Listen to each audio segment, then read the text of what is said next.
Nerderotic.com. Welcome back to Nerdrotic. My name is Gary Beekler, and I come to you from Nerdrotic.com, and we need to talk about Captain Marvel and her involvement in Avengers Endgame and the MCU going ahead.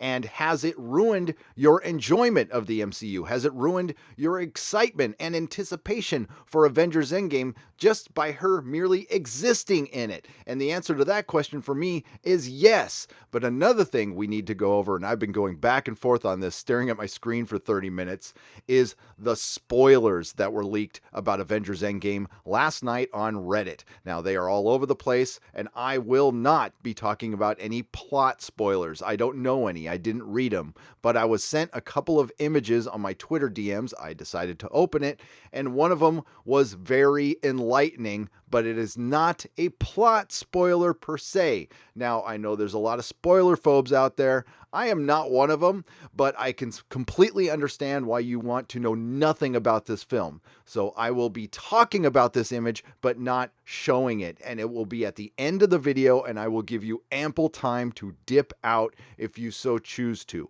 But it is important to what we are talking about here, which is Captain Marvel's involvement in the MCU.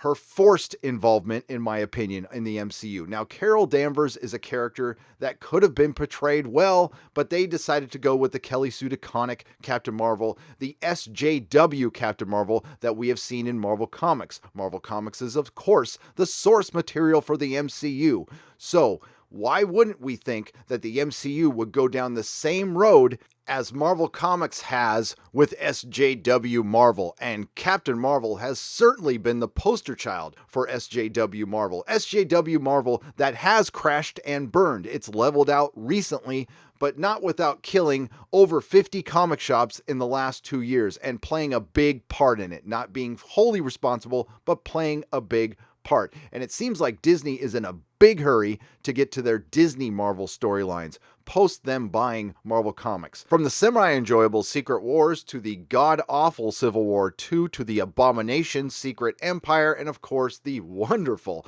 all-new, all-different Marvel that was completely filled with politics under the guise of diversity. Now, I don't assume you watch all of my videos, and I'm sure the question will come at me again, is why do you have such a problem with Captain Marvel? Yeah, it was a bad movie, but it's not going to ruin the MCU. Well, I am just looking at a pattern. I've seen this pattern in Star Wars, in Ghostbusters, in video games, in Star Trek, in Marvel Comics. Why wouldn't it invade the MCU? And Captain Marvel is somewhat of a symbol of that, unfortunately. Her brand is tainted due to the comics. So if you're not a comics reader, you might not know what this is about. And I meant to make this video earlier. Unfortunately, I was traveling. I was originally going to do this video with the Avengers clip that came out a week ago, where Carol Danvers states, "You didn't have me." And she has the pretty good rebuttal to Rhodey that she was off protecting other planets and they didn't have an Avengers. And they certainly could have mentioned that in the Captain Marvel movie instead of making the Skrulls an allegory for immigration. We recently have the Brie Larson, Chris Hemsworth kerfuffle from Cosmic Book News. Whether this is fake banter or there's something actually behind it, added with Brie Larson's overall act on the press tour, added with that clip, added with the actual performance and portrayal in the movie, this is hurting my enjoyment of the MCU. Let's get to the article. Brie Larson gets nasty with Chris Hemsworth promoting Avengers Endgame. Once again, Brie Larson could use some help while doing promotions, as her latest fiasco sees her getting a bit nasty with the Avengers Endgame co-star Chris Hemsworth. In a clip from an interview released by Entertainment Tonight on Twitter, Brie Larson remarks that she did her own stunts because that's what she thought everyone did. Chris Hemsworth then makes the big mistake of comparing her to a white dude, which sees Larson explode. No! I'll be the first me, not the next Tom Cruise, thank you very much. Brie Larson fires back. Earlier today, also saw Entertainment Tonight post more from the interview, where she again gets testy with the Thor actor, who jokes and offers a compliment in that she stole their hearts. "Oh, Chris, that's really nice," Larson bites back. "I'm really stronger than you, you know so." And then, of course, there's Entertainment Tonight's clap Twitter. Brie Larson had the best clap back at Chris Hemsworth when he implied that she did all her own stunts because she wanted to be the next Tom Cruise. "Do not come at her." When did this start and when will that end? Brie Larson has been in the hot seat regarding various comments while promoting her Marvel movies, and there is even a rumor that she doesn't get along with the Avengers co-stars. Interestingly enough, we see Marvel PR chose to pair Brie Larson with Chris Hemsworth and Don Cheadle in interviews and not stick her with the girls, Scarlett Johansson and Danai Gurira. Kevin Feige also confirmed that Brie Larson is the new face of the MCU going forward, which a lot of fans are worried and not happy about, with good reason by the look and the sound of things. And that's exactly what I am talking about. Has she ruined my experience? Yes, with her act outside of the MCU, but more importantly, with the character within the MCU and the decisions Kevin Feige has made to move forward with by using Kelly Sue DeConnick's Captain Marvel, SJW Captain Marvel, in the MCU instead of possibly a Carol Danvers as Miss Marvel, a much more likable character. And this character has been shoehorned into Marvel Comics and now is being shoehorned into the MCU, coming in as a Deus Ex Machina and an insufferable, overpowered, know-it-all Mary Sue. Marvel Comics, after all these years and after Disney purchased them, decided they wanted their own Superman and they wanted it to be female, which is fine. They just needed to give her a personality, and Captain Marvel / Miss Marvel has never worked. And it's not always been Carol Danvers, of course. There's a Captain Marvel I grew up with, like Monica Rambeau, and in the 80s there was Sharon Ventura, who was the other Miss Marvel who turned into She-Thing eventually. So they are trying to force in a character that has never been popular, that is not part of anything.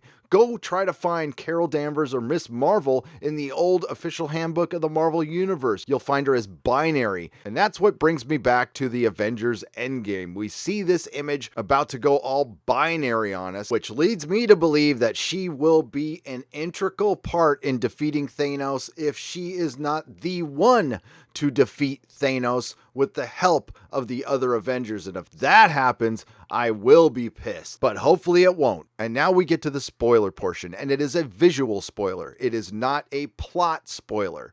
But I understand if you want to dip out at this point, I'm going to count down. 5, 4, 3, 2, 1. We are going to be talking about a haircut. An image showing Brie Larson sporting this haircut. Captain Marvel's SJW Marvel haircut, as is portrayed here in Marvel Comics. And what else are we supposed to believe when we see this? Unless this is on the cutting room floor. I'm not sure this is even going to make it in the film. And of course, I will not show the picture itself because I don't feel like getting hit with any kind of a strike. But it was reported on at Bounding Into Comics if you so choose to go there. I would recommend you don't because there's plot spoilers, and I hate to say that about my friends at Bounding Into Comics, but I don't want to know any plot spoilers about this film either. But we see this haircut, and whether it makes the film or not, it still tells me that we are going down the SJW road. Now, maybe it won't be so bad, and hopefully it won't. Hopefully the next Captain Marvel movie will completely kick ass. It will have no agenda in it, and it will just be a superhero film. But for anybody who's still in denial about this, there's been evidence everywhere. They have been telling us that they are going to go down this road. They went down this road in Marvel Comics. Now they are talking about setting more films in the past and retconning more Marvel films. What the hell else do you think they're going to do? I recently got an email calling me out about my retcon video, the card will be right here, asking me what my evidence is for Marvel retconning some of their past events. Well, Captain Marvel, that's my evidence. Now, I know I said in my tweet I would just be talking about speculation and not spoilers, and I feel like I've done that. I haven't talked about any plot spoilers from Avengers Endgame, nor will I on this channel. But it is out there now. That picture is out there. It has been reported on by Bounding Into Comics and others. So I'm not the one breaking this story. You might want to try to refrain from it in the comment section, but I can't really tell you what to do. If you like what you heard, please like, share, and subscribe. If you didn't like what you heard, hey, thanks for listening this long. Please look for more videos. Please go to nerdrotic.com for my live stream schedule. I want the MCU to be good.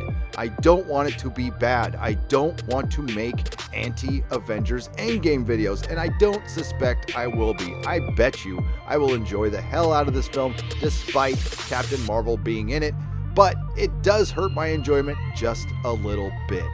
Everybody have a great day. Hail the fandom menace, and may the small folks sing songs of your greatness.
nerderotic.com.